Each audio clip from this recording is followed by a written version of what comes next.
Marie-Josée, tu nous accueilles chez toi, dans ta maison qui est aussi ton atelier. On est à Trois-Rivières. Parlons de ce qui nous entoure, qui est cette nouvelle série sur laquelle tu travailles. Voilà, c'est une série, le titre de l'exposition chez les Entrelacs. Donc, c'est toutes les choses qui nous lient ensemble, les humains, avec tout ce qui se passe en haut de l'univers aussi. Puis c'est toute une espèce de...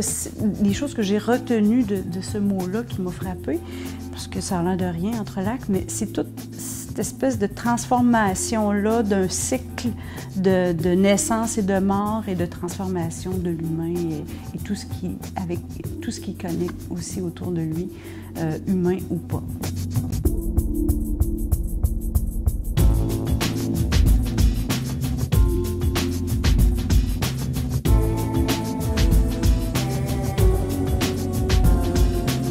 Il y a un côté très sensuel dans tes œuvres. Je sais que je parle beaucoup des relations humaines, on s'entend, mais bon, particulièrement homme-femme, ou en tout cas dans l'intimité, parce que pour moi, c'est vraiment quelque chose de très intime, donc très difficile aussi et très épeurant à la limite. Donc c'est là qu'il y a le plus de difficultés, donc c'est là que j'ai le plus de fun à dire un paquet de choses, là. Les bases sont importantes aussi dans ces œuvres-ci, en tout cas. Ça fait vraiment partie de l'œuvre. Ça représente pour moi, évidemment, parce que bon, c'est propre à chacun, là, mais pour moi, ça représente une assise. L'assise de la personne, tout le travail personnel, le cheminement de vie, etc. À un moment donné, il s'installe une confiance en soi, puis une maturation, puis tout ça. Fait que pour moi, c'est ce que ça représente, la base. Puis qu'est-ce qui a fait qu'on ajoute de la couleur maintenant? J'ai besoin de couleur, on dit.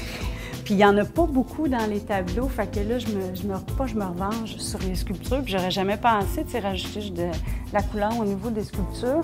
Alors c'est pour ça que j'ai commencé à mettre un petit peu de couleur, là, j'y vais quand même discrètement, pareil, parce que j'aime beaucoup le métal.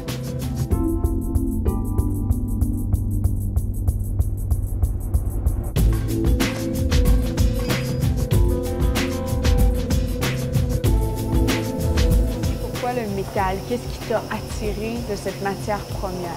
Je sais que j'adore le métal. À chaque fois que je vois une boutique ou quoi que ce soit, à chaque fois qu'il y a du métal, l'éclat du métal, j'arrête puis je regarde. La pierre, t'en casses, puis quand ou le bois aussi, il n'a plus après, là. Tandis que ça, je peux retravailler, je peux remodeler tant aussi longtemps que je ne suis pas satisfaite, tu sais.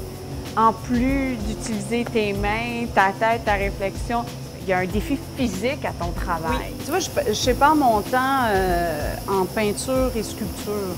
Et puis quand j'arrive dans ma période sculpture, ben je pense qu'il est temps que j'arrive. C'est très libérateur. Puis je suis pas capable de faire une journée peinture, une journée sculpture, une journée peinture. C'est deux mondes complètement différents.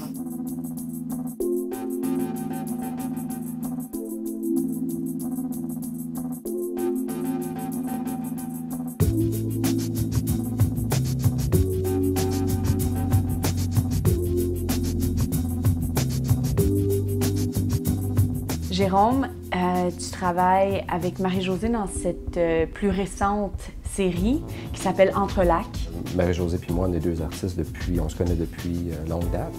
Et puis, nos approches artistiques sont très différentes.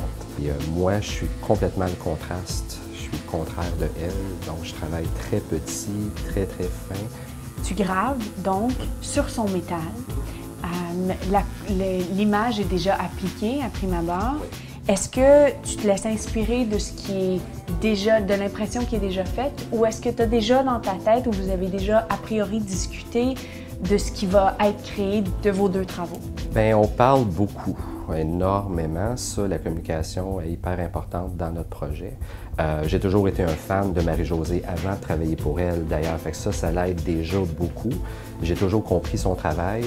Je la comprends en tant que personne et artiste. Donc, voir les deux, puis apprécier les deux, c'est facile pour moi. Bien, c'était facile en fait, non, au début, là, mais maintenant, j'ai une grande facilité d'embarquer dans son travail.